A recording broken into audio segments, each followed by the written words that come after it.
Hello and welcome to the Helpware Nerds podcast. I'm your host Ethan and I'm joined by my fourth and final, not Rob, before the Christmas special. Would you like to introduce yourself? I'm Rob. Are you sure? I'm definitely Rob. I'm 100% Rob. Are you sure? You sound a little too well-spoken for that. No offense, Rob. You could use the Cruciatus curse on me and I would still be Rob. I think I might need some Veritaserum. Good luck. You have to go to Professor Snape's secret stash for that. Yeah, but he might have used the last of it on Cho Chang by the time I get there. Very, very possibly. Very, very possibly. But who knows? Who knows? You just have to believe me that I am Rob. I might have even got some Polyjuice potion. Who knows? Maybe. So, if you hadn't guessed by the banter, we're talking about Harry Potter. Only the first 4 films, though, because like the movies, I've decided to split it into 2 parts. Yeah, it's like the first 4 and then the second 4 are all sequels to each other. We're just splitting it down the middle. Yeah, so... Light and dark. Light and dark is what we're going for. Yep, so you're covering the first 4 and another guest is going to cover the final 4 later on. Next year. Yeah. Next year, in the future. Can you believe we're almost at the end of the year? It'll soon be Christmas. It will. So do you actually want to really introduce yourself to the audience? So my name is Tom. I am Ethan's brother-in-law. Yep. And I grew up on Harry Potter. It was the first books I can remember reading myself and watched the movies as they released. Awesome. So a bunch of Potterheads, and you're Ashley's other half. So carrying on the magical side, she did witches, and you're doing wizards. Yes, it's almost like we planned it. Almost like this was planned. But to be honest with the audience, it wasn't. I just got told to pick a Christmas theme, and I went with what the first things that came to head that are Christmas movies. Even though I know some people don't class them as Christmas movies, but in the UK, you can't go the week leading up to Christmas. Every day on either BBC, on terrestrial channels, there is always a Harry Potter on, and it's always different when it's on telly. Do you not agree? Yeah, I do. And they always seem, especially ITV, always seem to put the adverts in the right place. Yep, and when you then watch them after, when they're not on TV, you get used to expecting adverts, so you sort of know where the adverts would come, so you can go make a cuppa. So yeah, I always end up pausing it where I expect the advert to be and go make myself a drink or go to the loo or something, because I'm like, the advert's coming, and then I'm like, wait a minute, I'm watching this on Netflix. Exactly, but I can just pause it up, wait for an advert. Yeah, it's always it's my go-to thing at Christmas is after about 6 p.m. It's like, which Harry Potter's on? Oh, Harry Potter's a great thing. I mean, obviously the author's got her own controversy, but we're not going to get into that. We're not here to talk about the controversy. We're here to talk about about what she produced and the world she created. I just thought we'd address it so that the audience knows that we are not talking about that. That is not got any bearing on this episode. The views that she has, personally don't agree with, but that's not what we're here to talk about. And I second what you say. So, moving on from that, let's dive into the first Philosopher's Stone. If you're on this side of the pond, and if you're on the other side of the pond, Sorcerer's Stone. Because apparently J.K. Rowling thought you didn't know what a philosopher was. Yes, which I always found strange. But we're going to call it the Philosophers because I feel weird saying sorcerers. Yeah, we are British, so it's the Philosopher's Stone for us. And that's what I and you will be referring it to as. Yes. So we're rewatching it the other day. Like you see Harry's parents' death, which is always a bit of a, not a tearjerker, but it's always that sort of like, because you see that shot basically. I think I didn't research this, but I think once in every movie or so you see that same shot. Yeah, there's every time there's a brief moment of seeing Lily get zapped in the back by Lord Voldemort. It's not in the back; it's in the front. In the front. I always forget. I think if she's in the front, he hits her, and then she turns, turns to Harry as she falls. Which is so Harry's in the crib, isn't he? So she dives in front. Yeah. And then falls towards him and tells him, "You're so loved." Yeah. Tells him he's so loved, and then turns to face Voldemort. Yeah, I think that's why my brain always thinks he hits her in the back, but he doesn't. He hits her in the front. Yeah. And I know this is a book-specific thing, and we're talking about the movies, but the one thing that always makes me laugh is James went to face Lord Voldemort without his wand. That is such a protective dad energy. He just jumped out of his seat to go face the most evil wizard that they know without his wand, because his first thought was protect my wife and child. He forgot to grab the wand. I don't think even if he had his wand, he wouldn't have been able to do much. I mean, he wouldn't have survived either way, but like he just, the energy he exudes in that moment is his first thought was protect them. He didn't even think to grab his wand to keep himself safe. Yeah, exactly. But then you have the shot of Privet Drive, don't you, where he first arrives and you first see the Deluminator? Deluminator, I believe it's called. That he sort of doesn't get enough. And also, the first two Harry Potters have the old Dumbledore. Yeah. So they change after the first two. Yeah, R.I.P. to the original Dumbledore. McGonagall. And R.I.P. to Maggie Smith. You will be missed. Yeah. You're going to make watching Harry Potter this year very sad. But I watched it and it didn't make me sad. It actually gave me quite a nice smile because it's just nice seeing her in that role, if that makes sense. I know she's been in loads of other stuff, but it's just iconic. It is an iconic role for her, especially for yours and my generation, obviously, where a generation apart, but with you being a bit older than me, but no, it's still like, I think it's going to be, unless this new, I know we're going a bit off topic here, but unless that new TV show is phenomenal, that she would always be McGonagall. Yeah, I mean, I don't think they're going to top the casting. They might top the way they tell the original story of Harry Potter. Like, but the thing with the casting is you can't really tell the casting until it gets past, until it gets to Order, because that's when they start to become adults. When it's like, I always struggle with the first two because the acting's quite tedious from the children. Oh yeah, I mean, what I mean is like the casting has become so ingrained in people's heads. Daniel Radcliffe is Harry Potter for people. Emma is Hermione. Rupert is Ron. I don't think you're going to be able to expunge that from people's minds with the show.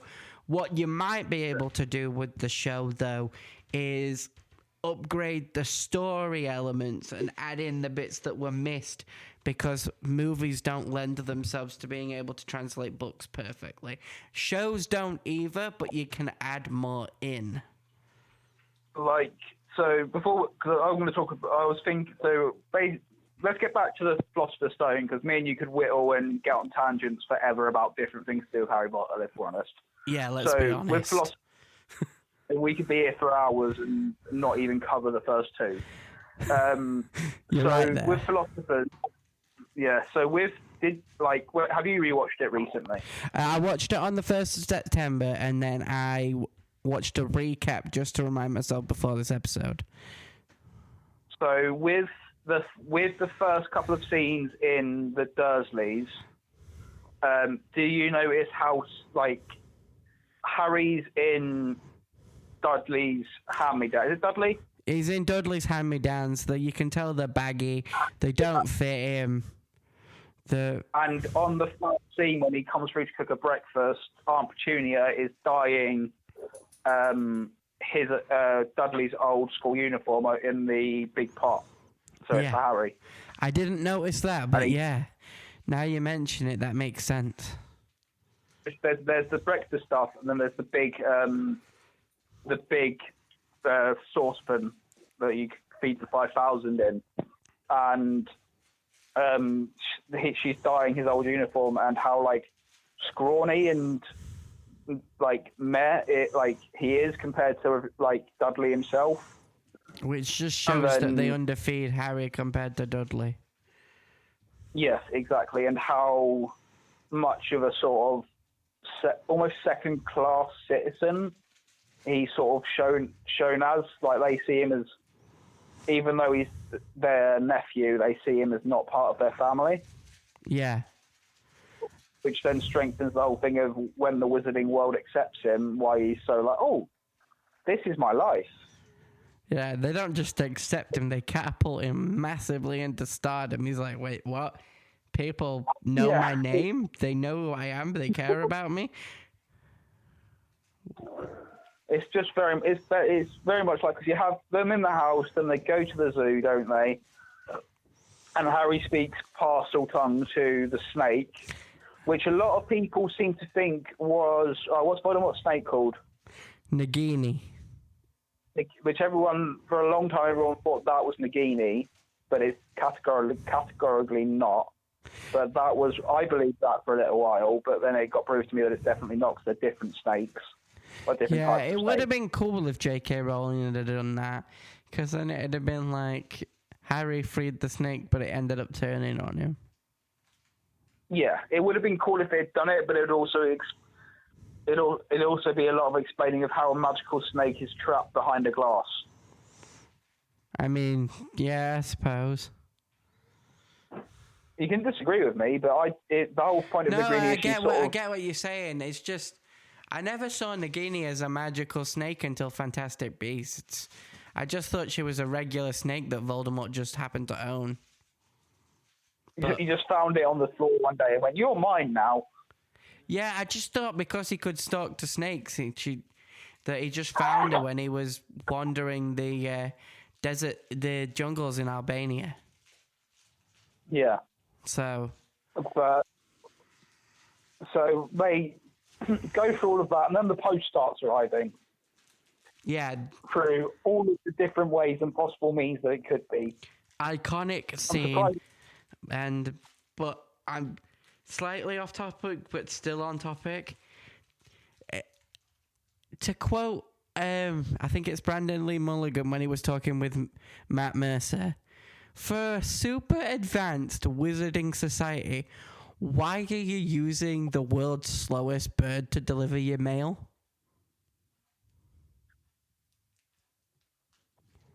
But they're silent. I suppose that's probably why. It's just, it's funny.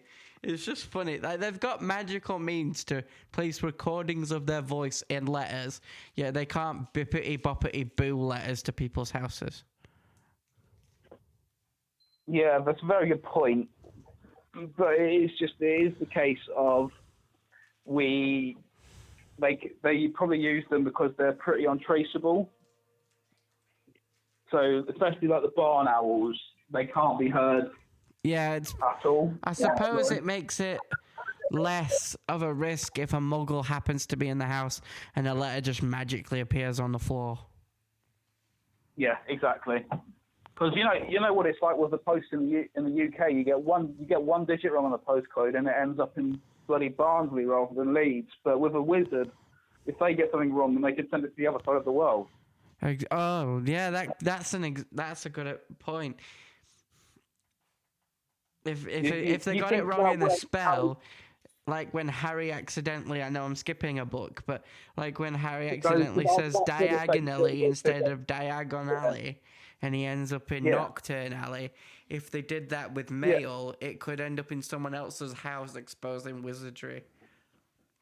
Yeah, and especially, I know I'm jumping ahead again, but I'm not talking about the books I'm meant to be speaking about. But if you get to, for example, in Order of the Phoenix, if that happened and it turned up at Death Eater's house rather than one of the Order's houses, I don't want to say a different word then, but it's rude, so I'm not going to say it. But then you get to back to Philosophers.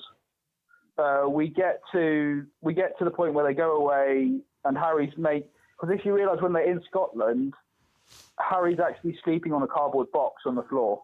Yeah, and they've all got like makeshift beds. Yeah, whereas he's on the floor blowing himself out his happy birthday cake. And then before you know it, Mr. Hagrid bursts into the room. What a man. Iconic scene. It's iconic. His turning him slightly into a pig without saying a word of magic. And again, skipping ahead a film, but impressive for a student that's supposed to have been expelled in their third year of school. It makes you wonder how powerful a wizard he could have become if he hadn't been kicked out, because it clearly states when they start. So I'm going to get more into that when we get to Chamber, because I do want to do some fan theory shit when we talk about each of the stuff, but I'll get more into that when we get to Chamber. But we get to... So I'm just trying to get through the bits at the beginning, because we're not even into the film yet. Because we're in the Muggle world still. We haven't even made it to the Wizarding world. And we have. So he gets there and he sort of the whole "don't you dare insult." No, he doesn't insult. Who insults Albus? Is it Vernon? It's Vernon Dursley. Yeah, he says, "I don't want some crackpot old fool teaching him magic tricks." Yeah, and he says, "Don't you ever insult Professor Dumbledore in my presence." Or something like that. Yeah. Yeah, something like that. But it's one of those things where it made me go, that is the only time that you ever hear Hagrid be anything but charming, if it does, doesn't it?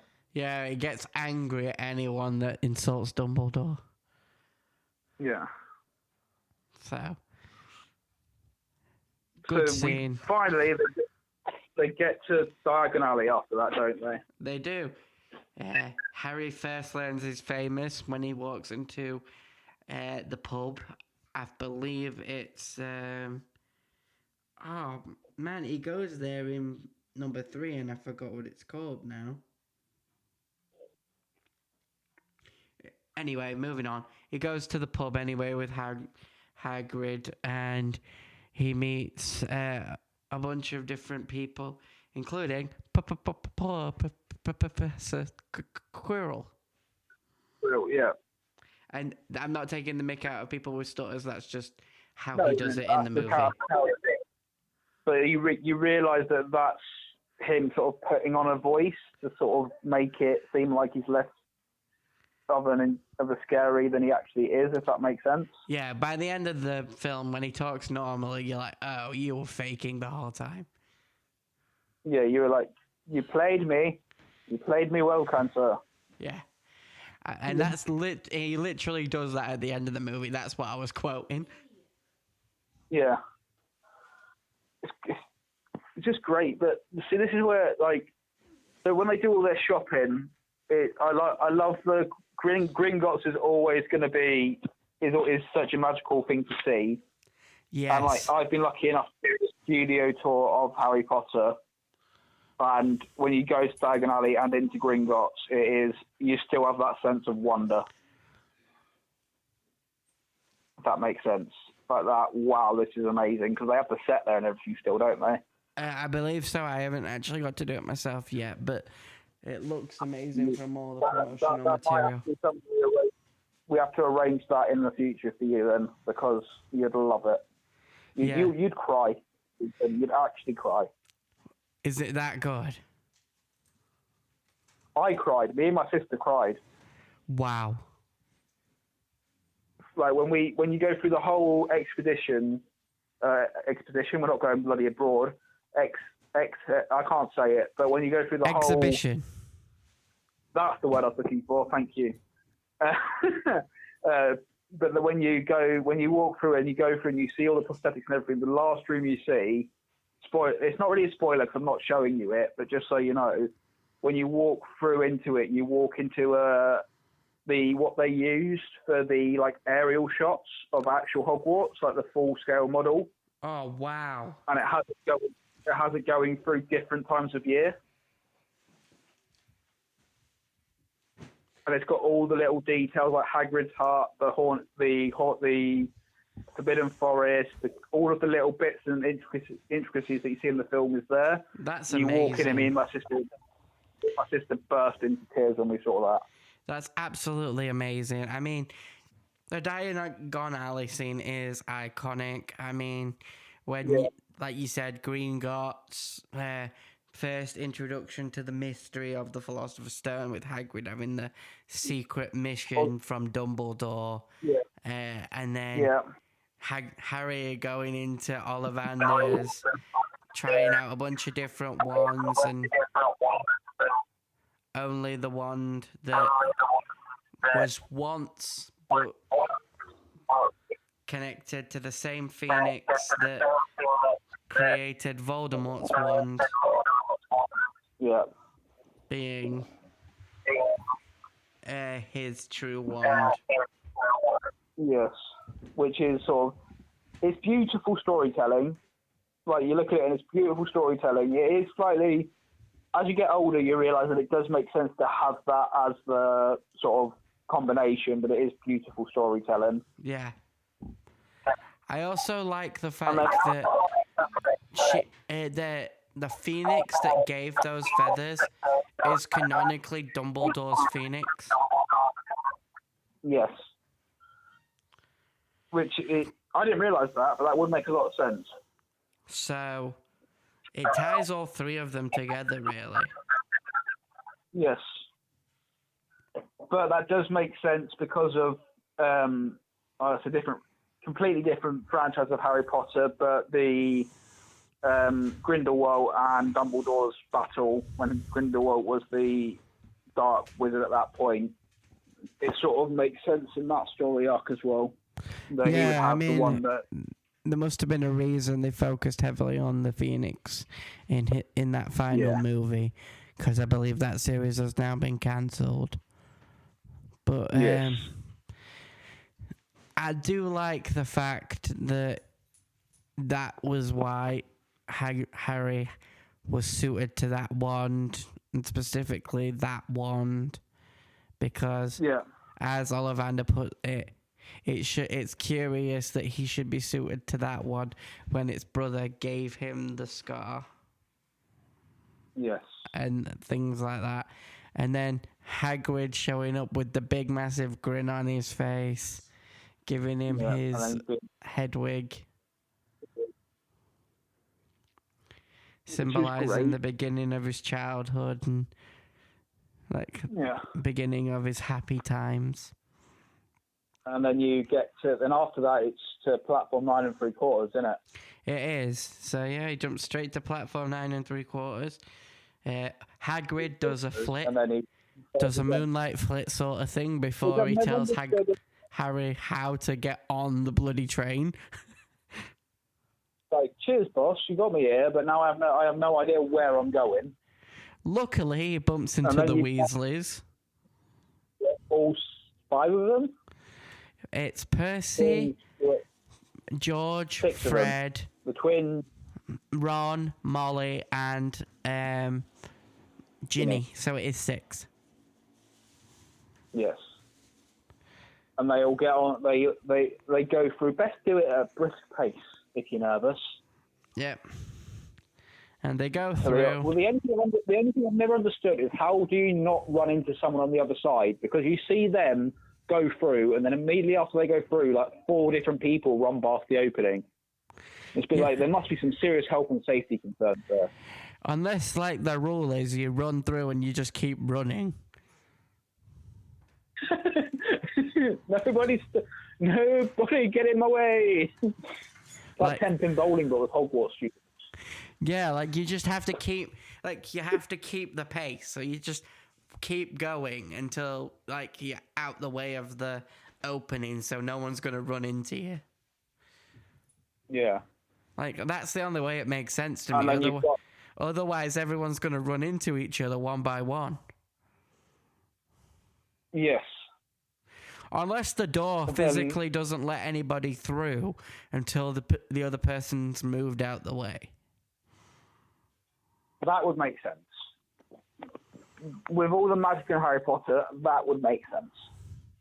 Then again, since when has Hogwarts been bothered about health and safety?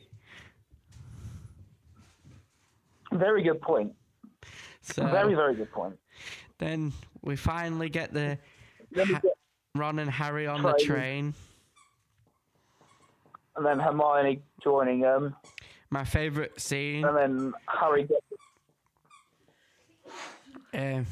Sorry, go on. I'll get back to what my favourite scene is. I'd like to say, what's your favourite scene? My favourite scene is when Harry and Ron are in the track and the trolley lady comes and she's like, anything from the trolley, and Ron shows off his lunch and he looks really disappointed and he's like, I'm all set. And Harry, for the first time, wanting to make a friend and seeing how disappointed Ron is not being able to buy any sweets, is like, I'll take the entire trolley. Like Mr. Moneybags in the corner, Harry Potter. But you can see the look on his face. Him and they... Can't you? You can see the look on his face. Like, oh. I can finally do something for someone else. And then Ron is like, whoa, you're loaded. Wait a minute, you're Harry Potter. Yeah, exactly. You're Harry Potter. And then you have Ron trying to turn his rat yellow. Yeah, Hermione takes the nick out of him. Yeah. The one thing that I've never fully understood, and maybe you can figure it out for me. How the heck does Hermione know who Harry Potter is? She's a muggle born. But she does all of the pre-reading before she gets to Hogwarts. So is there a class where there's Harry is a subject? No, but if she's coming well versed in history of wizards, she must have been able to. She must have read about it somewhere. True. It would have probably, because it's not. Harry's the only one who doesn't know who he is. The rest of the wizarding world knows who he is, and I'm sure it was written about in. There's probably an autobiography of Lord Voldemort written by one of his followers at some point that she's read. Yeah. If that makes sense, or am I exaggerated? No, you've got a point. There's probably a book somewhere. Tom, can we just pause while I put my laptop on charge? Yes, of course we can. Yeah, it makes sense that someone probably wrote a tell-all book about Lord Voldemort, like they did Dumbledore when he died in book 7 and in film 7 and 8. Or someone wrote a book about the fall of Lord Voldemort, or the death of James and Lily. Yeah. The only reason why I asked, do you think he's like a subject in Hogwarts history or history of magic, is because that would be super embarrassing if I was Harry. Like, you get to your history of magic class and the first lesson is the history of Harry Potter and the downfall of Lord Voldemort.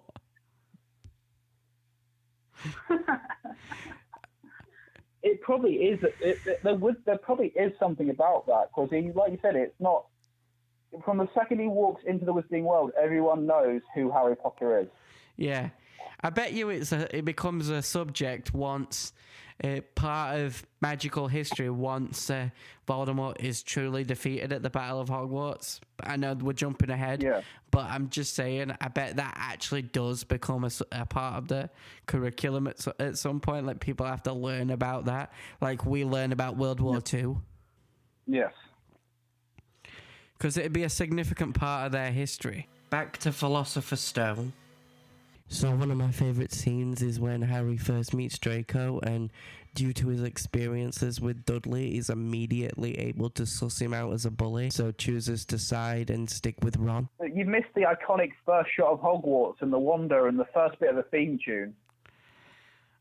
When they're all in the boat, when they're on the lake Hogwarts. And we first get to see it. Yeah. And that, you hear that song and everyone just goes Harry Potter. Yeah.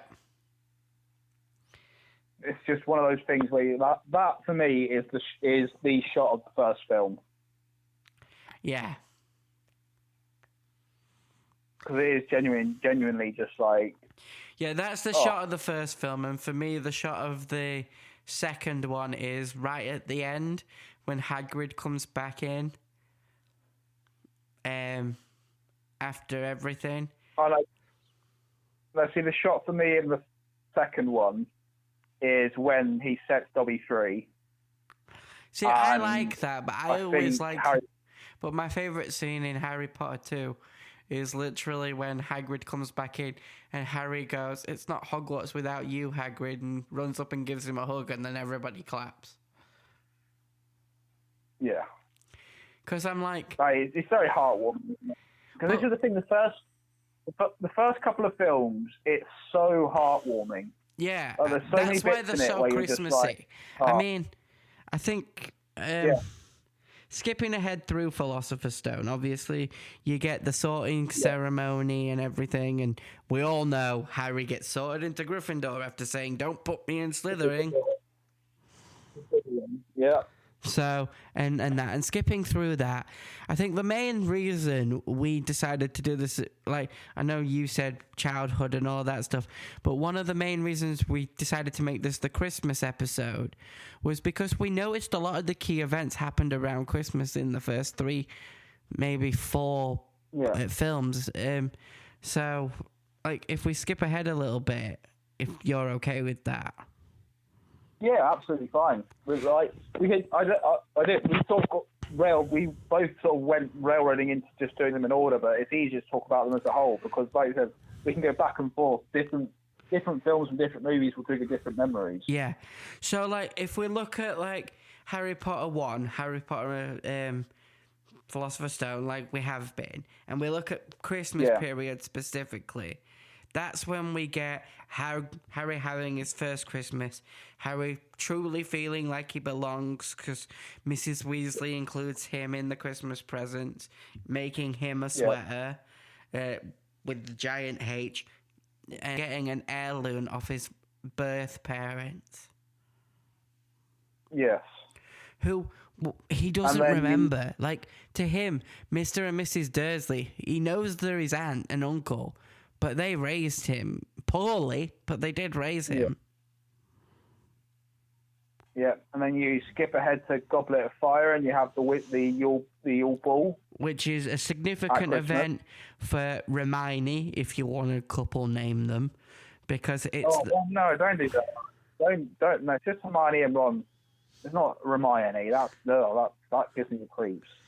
Hey, that's what people do in fandoms. I don't like it either. But yeah, I know, but I'm nearly 30, but it just doesn't. I'm nearly 30. I'm 31. I'm 31. So it's not one of those things where I would put them like I wouldn't combine their names like that. So where's you gonna do like Harry and Ginny? But yeah, you don't do Hinny, do you? Some people do. Come here, Hinny. Oh God. Or Jerry. No. But anyway. Oh no. But yeah, you have like the Yule Ball where they first see each other as like yeah, like you see Hermione get annoyed that Ron's response is, Hermione, you're a girl. And it's like, yeah, thanks for noticing, Ron. Could have asked me earlier. And this is another thing that's just sparked my head. There's not enough Quidditch in the films. No, I was going to get to that when we got to book 4, but like you said, we've been doing it a bit too linear. Book 4 is the biggest example for me. The Quidditch World Cup was fumbled so bad in that film. You give me a quick shot and then you fade directly to the Dementor attack. Yeah, I get it. That's the most important event that kind of happened there. But we all wanted to see the Quidditch. Show us it. Yeah. Because the thing in the books is there's a big thing about Quidditch taking place in any sort of weather, apart from maybe lightning, wasn't it, or a storm. There was something that it was called off for, and it was such a strange thing for it to be called off for. And there's so much Quidditch in the books. Yeah, like when they go on for days. When does Draco take over? Go onto the Slytherin team? Is that in Chamber of Secrets? He buys his way onto the team. He does it with Nimbus 2001s. Yes, and the thing with that is it's sort of like with that there was such a big thing about the Slytherins and Gryffindors having. I know it was briefly mentioned in them having the Quidditch pitch, but it was such a big thing because even McGonagall and Snape got involved, didn't they? When they were they had a rivalry over it. Like it wasn't just the kids that were being petty about it. Dumbledore had to sort of bang McGonagall and Snape's heads together and be like, "It's a game, for God's sake." Yeah, and it is one of those things where you sort of it's because this is being very strict to the books, but especially in Philosopher's Chamber and Prisoner, they're in classes a lot. I get that they didn't want to show us that in the film because it's kind of boring, but Quidditch isn't boring. Show us that. Show us them playing Quidditch. See, I would disagree with you with that because there's a lot of basic spells that they learn in those lessons that they use throughout the rest of the movie that they learn in their first and second and third year. Yeah, what I mean by boring is that I can see why they think audiences would get bored watching them in a classroom over and over again. But you just travel by time lapse. I think it would have worked just to show us them learning the spells. Maybe then Harry wouldn't have been known as a 2-spell wonder. Yeah, Expelliarmus. Expecto Patronum. I'm pretty sure those are the only 2 spells he kind of uses in the movies. We know he knows more because he teaches the entire DA spells. Yes.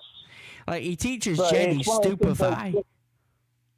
Yeah, whereas in Quidditch, they like you said, it would have been such an easy way to sort of. Once again, it's probably to do with timing and how long it took to shoot the scenes with Quidditch. But it was one of the things that you all like because they win the Quidditch Cup. There's a whole thing of them actually winning the Quidditch Cup, isn't there? I really want the series to have an episode that is just a Quidditch match. I'm sure they will. You put the episode on, and it starts with them getting on the brooms and starting a Quidditch match, and it ends when someone catches the golden snitch, and it's just entirely a Quidditch match. And I want one episode that is entirely a Quidditch match each season. Yeah, and I would say, because when does he stop playing Quidditch? Is it Half-Blood? Well, he doesn't actually stop playing Quidditch in any of them. We just stop seeing it as much in Half-Blood. Because we start focusing more on him getting Voldemort's memories in Half-Blood. Yeah, but that's the thing. You sort of want to have it where, because it was a constant throughout out of all the books and everything, apart from when you get towards the ending ones. Quidditch was a significant part of. Yeah, because it's definitely even in. No, it must be in Half-Blood because it's not in. It's not in Order of the Phoenix. Because, well, it is, but only for a little bit because then Umbridge bans it. And then it is in Half-Blood because that's when Ron becomes Keeper. Yes, it is. And because there's the whole thing about, because then he becomes Goldie, doesn't he? Because that's when Wood leaves. Yeah, and he gets his Felix Felicis. But he don't actually he don't actually take Felix Felicis. He just thinks he did. Yes. Exactly we're jumping into book films we're not supposed to be covering yet, but like it happens with Harry Potter because there's so many different things that happen in. That interlink, if that makes sense. Yeah, I get what you're saying, but the first four are the childhood years of Harry Potter. Yeah, they're the feel good years of Harry realizing who he is. Even though Voldemort comes back in Goblet, it's still like that's the first death. Cedric is the first proper death of the character. This is how I see it, and you can correct me if you see it a different way. But this is how I see the progression of the movies. In book 1, we see Harry finally realizing who he is as maybe not a person, but who he can be as a person. And where he comes from and who his parents were. Stepping into a world where he doesn't have to be this abused little boy. Yes. In book 2, I agree. We're starting that's challenged. He starts to feel somewhere he can belong in book 1. In book 2, that's challenged where people start to think he's the heir of Slytherin. Because he can speak to snakes and no one else can. And that makes him uncomfortable. So that's challenged in book 2. So we give him a comfortable place. It's challenged in book 2, in film 2, sorry. In number 3, though... And in book... Keep going. Sorry. Yep. So I was just going to say in book 2, it's also the first time you see magic used as a weapon. Yeah. Because you have the jewel.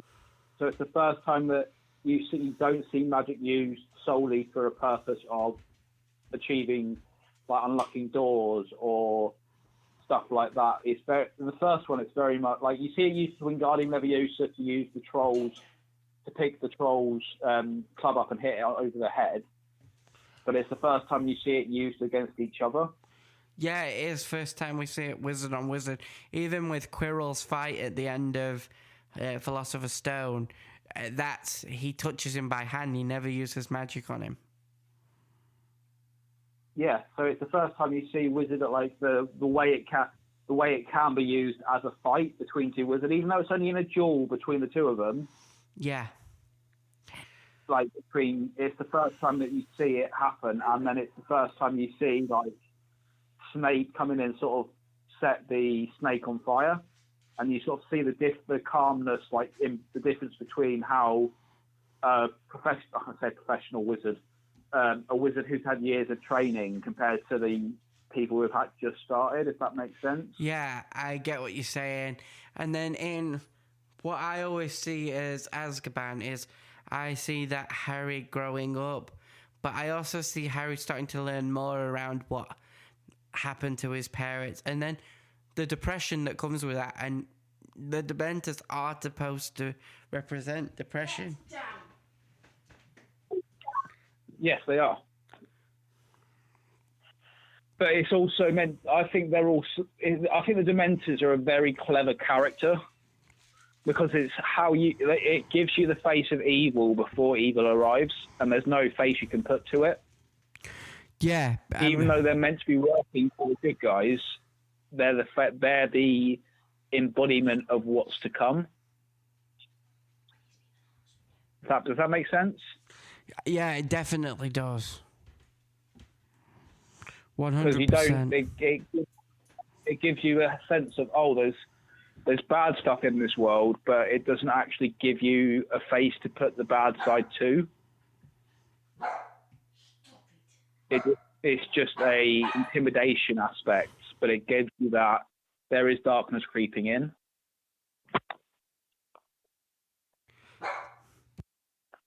Yeah.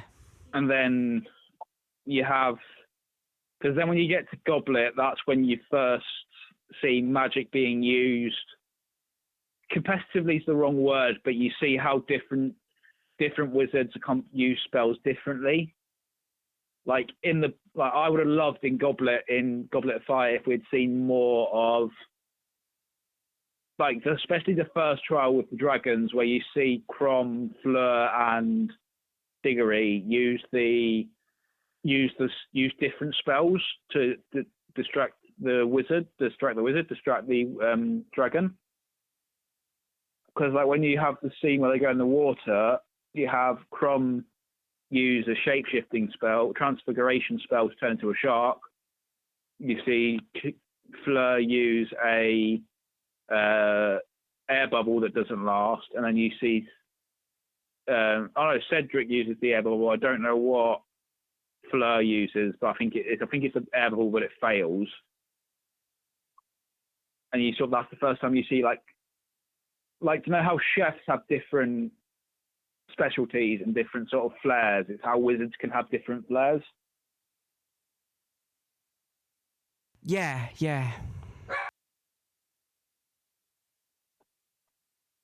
It's one of those things where it goes, it change. It's the first time you sort of see the differences in different wizards. And then obviously in Prisoner, you first get introduced to the fact that there is a criminal court, there's a criminal place for wizards, with having Azkaban. I can't remember. In the books, do you ever see Azkaban?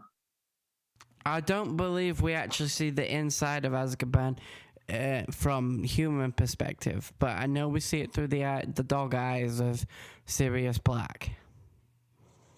Yeah, but that's the thing. We don't get that in the films. No.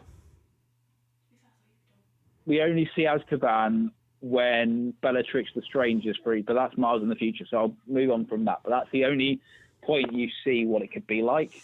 Yeah, and I think the thing is, we do get Sirius's point of view when he tells Harry about Azkaban, and we do get to learn that, like, it's not a very nice place. Like, there's no happiness there.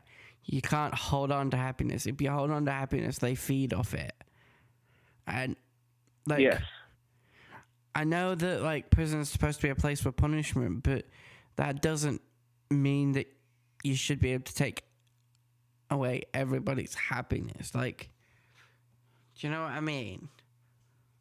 Yeah. It feels like the death penalty argument, in my opinion. Yes, it does. But it makes sense, but the thing is, it's more torturous than death penalty, because it's not death, it's just constant, it's driving you crazy, basically. Yeah, and then people wonder why Bellatrix Lestrange is the way she is when she gets out of Azkaban. I just think that's who she was as a person. I mean, we don't really know what she was like before. We don't know what any of them were like before. No. But I just remembered a fact from Chamber, I think it is, when the senior Malfoy walks past Harry and says, "Oh, well, he'll always be here to save the day." And then the next line that Harry says is totally improvised, but I can't remember exactly what it is. But there's a line that the actor said that when he walked past, he told Harry, Daniel Radcliffe, to improvise a line, and he came back with the line and it floored him. Like, he didn't know how to respond. That's why his face is so shocked, and that's when he realised that Daniel was going to be a great actor. I can't remember. Have you heard that? I don't remember. I remember the scene, but I can't remember what he says. Because Lucius says, give me a second. We should hope Mr. Potter is always here to save the day. And I think it's something like, "Don't worry, I will." Yes. Like something just so simple like that, but so to the point and so straight away. Yeah, but it's so... The funny thing is, because they didn't know because the actor hadn't really looked at the books and stuff, they make a slight blunder in Chamber of Secrets movie. What do they do? So the actor that plays Lucius Malfoy, just before Dobby stops him from attacking Harry, he goes to say Avada Kedavra outside Dumbledore's office. Yeah. You can hear him go, Avada, before Dobby blasts him back. Which, if he'd have finished that spell, would have been the stupidest thing to do. I found the quote. So it's just before he's just after being humiliated, and he goes, "Let us hope Mr. Potter will always be able to save the day." And then Daniel, who was 12 at the time, stepped to me and looked me right in the eye and said, "Don't worry, I will be." And a chill went down my spine as he did, and I thought, this kid's going to be good. Sorry, I just had to find that. That was going to annoy me otherwise. Yeah, that's great. I mean, like, it just shows that, like, they were coming into their own, and that shows at the end of that movie, Harry had come into his own. Then he learns all that stuff about what happened to his parents, goes through his depression arc in number 3, comes out of it a bit stronger at the end of it, knowing that, like, he is a good wizard and that his parents would be proud of him. Learning that from his dad's best friend really helped him.